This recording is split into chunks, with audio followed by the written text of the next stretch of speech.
This is a reading from the Mystical City of God, the Incarnation, by Venerable Mary of Agreda. Chapter 7. The Most Holy Mary prepares the swaddling clothes and the linens for the divine infant with ardent longings to see it born. 438. The divine pregnancy of the Mother of the Eternal Word had already far advanced.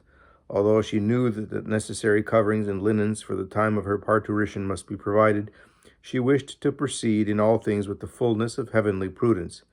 Therefore, fulfilling all requirements of an obedient and faithful handmaid, she presumed to arrange nothing without the permission and consent of the Lord and of her holy spouse.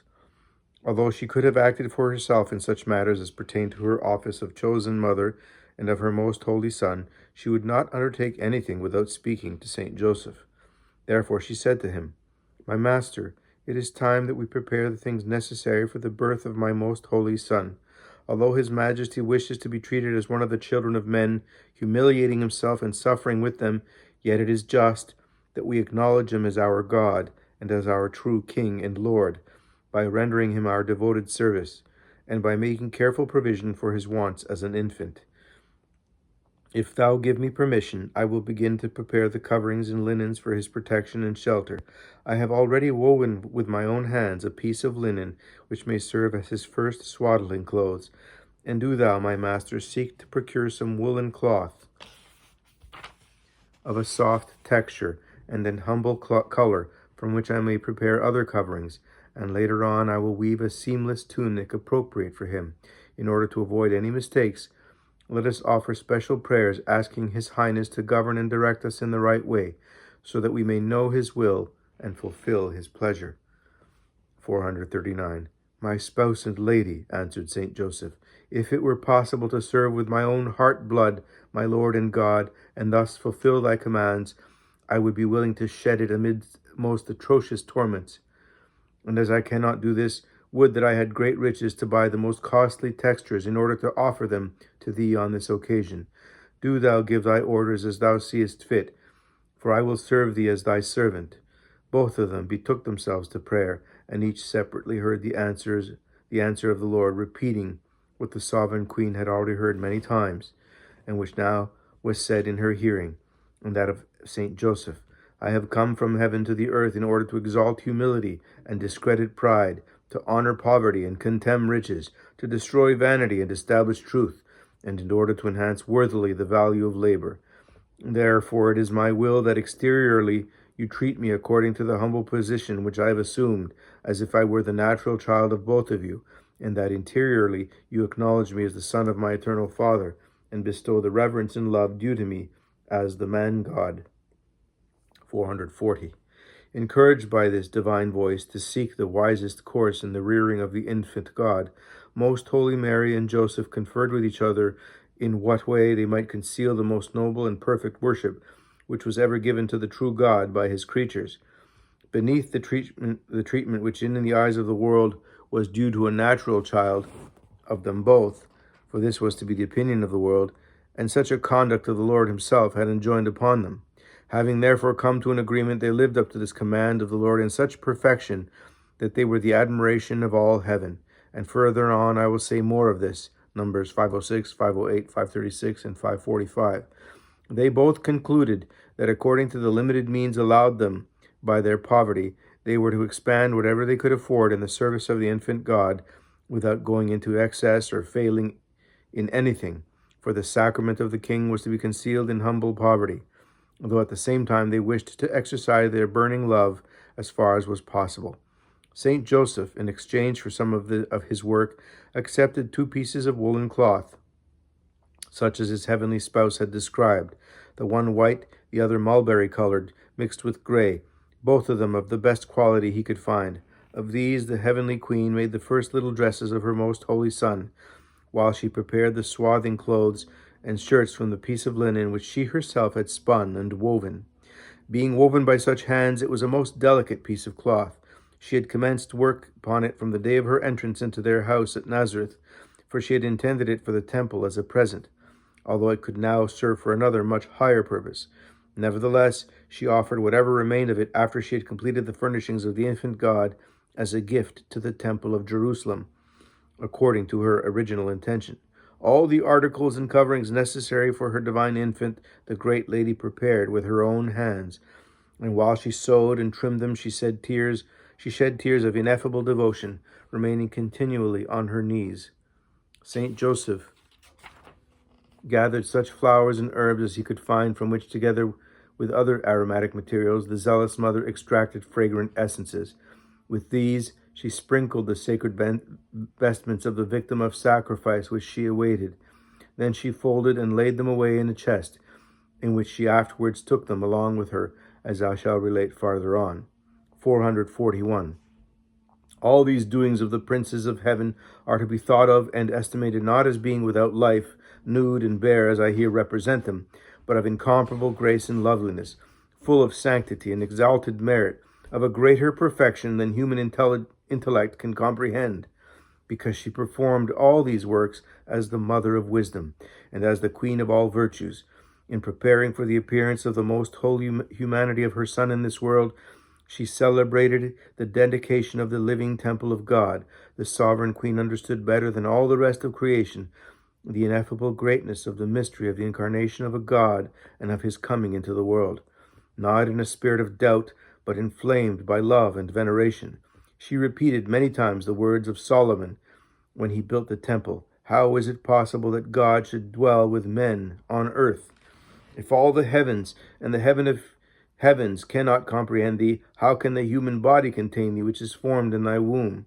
But if the temple of Solomon, which served only as a place in which God should hear the prayers within it, was built and dedicated with such lavish expenditure of gold, silver, treasures, and sacrifices, what should not the mother of the true Solomon do for the building up and the dedication of the living temple?"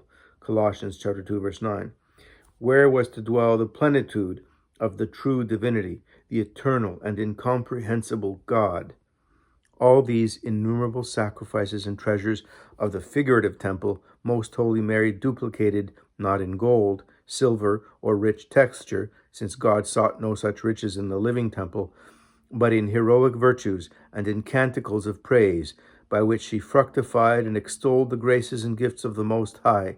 She offered up the sacrifice of her burning love, and ransacked all the holy writings for hymns, canticles, and psalms to praise and magnify this mystery, adding thereto the expression of her own exalted sentiments.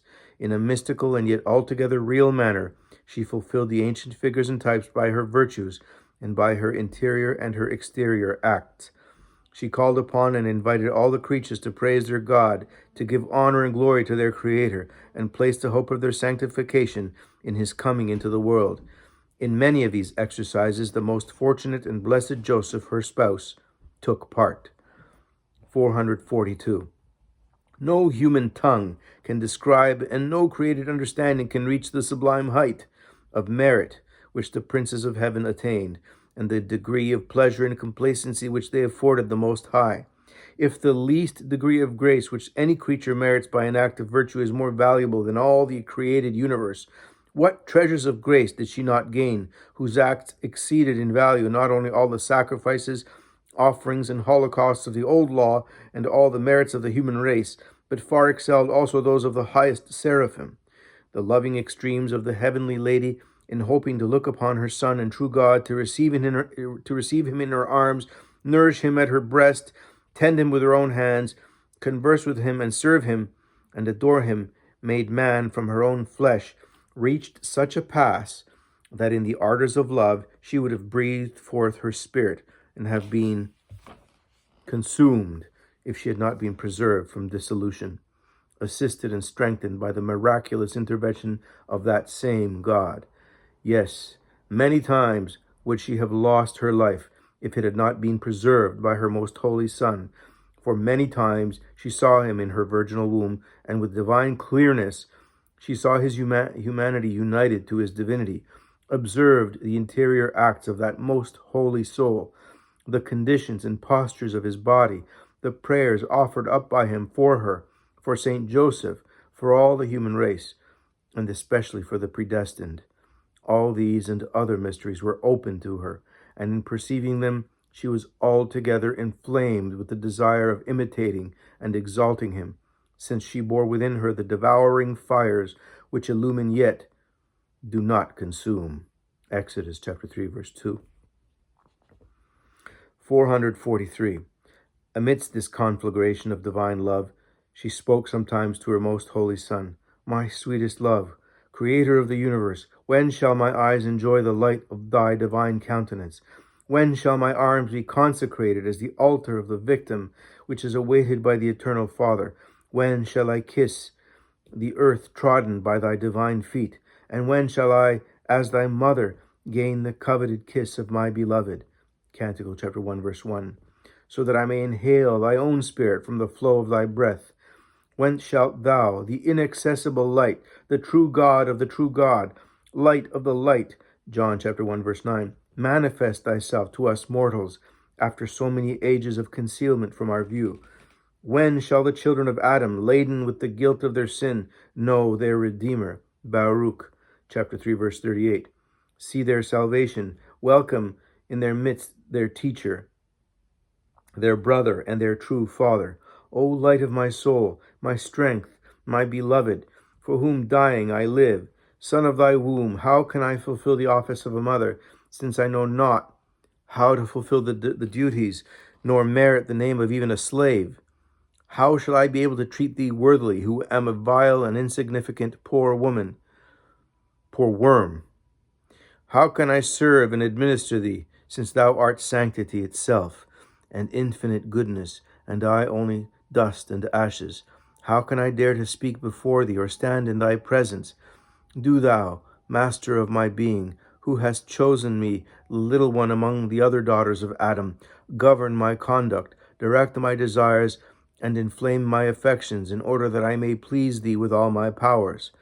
And what shall I do, my only delight, since thou art to issue from my womb into the world, in order to suffer affronts and death for the human race, if at the same time I shall not be allowed to die with thee and accompany thee in thy sacrifice?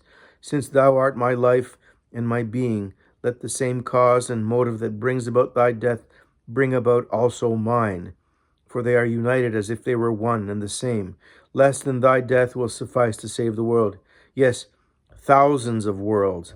Let me die instead of thee, and let me suffer thy ignominies, while thou, by thy love and light, sanctify the world and enlighten the darkness of mortals. And if it is not possible to revoke the decree of the eternal Father, which requires that redemption be abundant, Ephesians chapter 2, verse 4, and thy excessive charity be satisfied, look graciously upon my desires, and let me take part in all the labors of thy life, since thou art my Son and Lord. 444. The variety of these and other sweetest sentiments of love uttered by the Queen made her most beautiful in the eyes, Esther chapter 2, verse 9, of the Prince of the Eternities, who was enshrined in the virginal chamber of her womb. All her interior movements were conformable to the actions of that most sacred and deified humanity. For as worthy mother of such a son, she closely observed them as models for her imitation. Sometimes the infant God would place himself on his knees in order to pray to the Father, or assume the position of one crucified, as if in order to exercise himself therein beforehand. From that retirement, as even now from the highest throne in heaven, he looked upon and comprehended by the science of his most holy soul all that he knows even at this day, and no creatures of the present, past, or future, with all their thoughts and actions, was hidden from his view. To all things he attended as the Lord and Redeemer.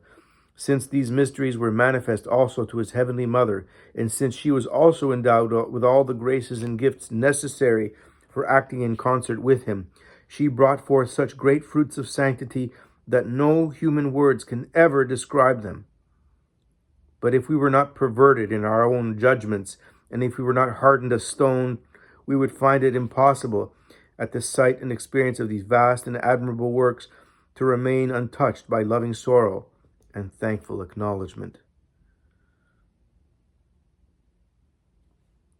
Instruction which Mary, the most holy Queen, gave me. 445.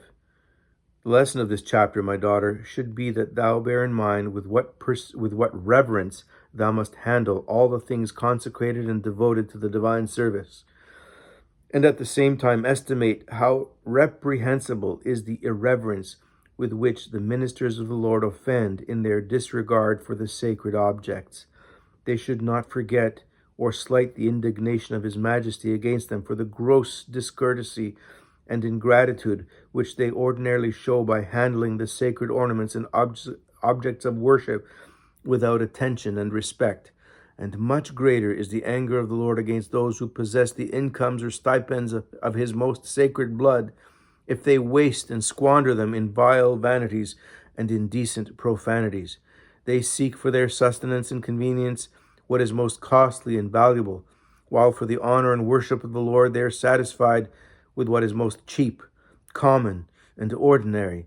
When this happens, especially in regard to the linens which touch the body and blood of my most holy Son, such as corporals and purificators, I wish thee to understand that the holy angels that assist at the most exalted and sublime sacrifice are as it were struck with horror, and cover their eyes at the sight, full of astonishment that the Most High bears with them, and suffers such boldness and presumption. Although not all offend in this, yet there are many, and few distinguish themselves in outward respect and care at the divine cult, or treat the sacred objects with due reverence. They are the smaller number, and even they do not all have the pure intention, not observing this due respect out of reverence, but out of vanity, and for other human ends. Thus they who adore and worship their Creator in the spirit of truth and with a pure and upright intention have become very scarce. 446. Consider, my dearest, what should be our sentiments when, on the one hand, we reflect on the incomprehensible being of God, who in His goodness has created for His honor and worship, establishing this as the very law of our nature and of all the created universe, and when, on the other hand, we see with what ingratitude men correspond to the gifts of the most liberal Creator by withholding from His service the very things intended for it, reserving for their own vanities the most costly and valuable, and applying for their Creator only the most valueless and despicable of this world. This fault is little thought of and recognized, and therefore I wish not only that thou deplore it with true sorrow, but also that thou make reparation for it as far as possible during the time in which thou art superioress. Give to the Lord of the best, and instruct thy religious that they attend with a sincere and devout heart to the keeping in order and the cleaning of the sacred articles, and that this not only for their own convent, but also by seeking to furnish other poor churches with the corporals and vestments of which they stand in need. Let them be convinced that the Lord will repay their holy zeal for His worship, and that He will relieve their poverty and necessities of their convent like a father, and that thereby it will never become poorer.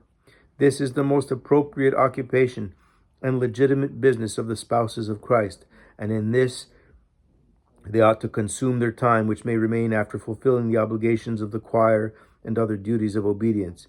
If all the religious would busy themselves purposely in these honorable, praiseworthy, and agreeable occupations, they would never suffer any want, and they would maintain an angelic existence in this life. Because they do not attend to this service of the Lord, many of them, forsaken by the hand of the God, turn toward the dangerous levities and distractions which, on account of their vileness, I do not wish thee to describe or consider, except to deplore them from thy heart, and to avert such displeasure and offense against God. 447. But because I have a special reason to look with favor upon the inmates of thy convent, I wish that in my name and by my authority thou admonish and lovingly urge them always to live retired and dead to the world, with unbroken forgetfulness of all that passes within it, that among themselves their conversations be of heaven, and that, above all, they preserve intact the mutual peace and love to which I have exhorted thee so often. Philippians chapter 3, verse 20. If they obey me in this, I offer them my protection, and I will constitute myself their mother, their help and defense in the same way as I am thine.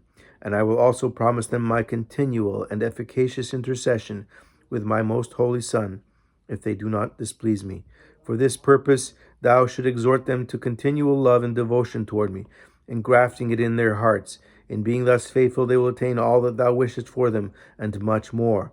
For I will obtain it for them, in order that they may occupy themselves with joy and alacrity in preparing things for the divine worship, and gladly undertake all that pertains to it. Remind them of all that I did in the service of my most holy Son and of the temple. I desire thee to understand that the holy angels were full of admiration at the zeal, careful attention, and neatness with which I took charge of all that belonged to the service of my Son and Lord. This loving and reverent anxiety caused me to prepare all that was necessary for his rearing up beforehand, so that I was never in want of anything necessary for clothing him and administering to his comfort, as some have thought. For my prudence and love would not permit any negligence or inadvertence in this regard.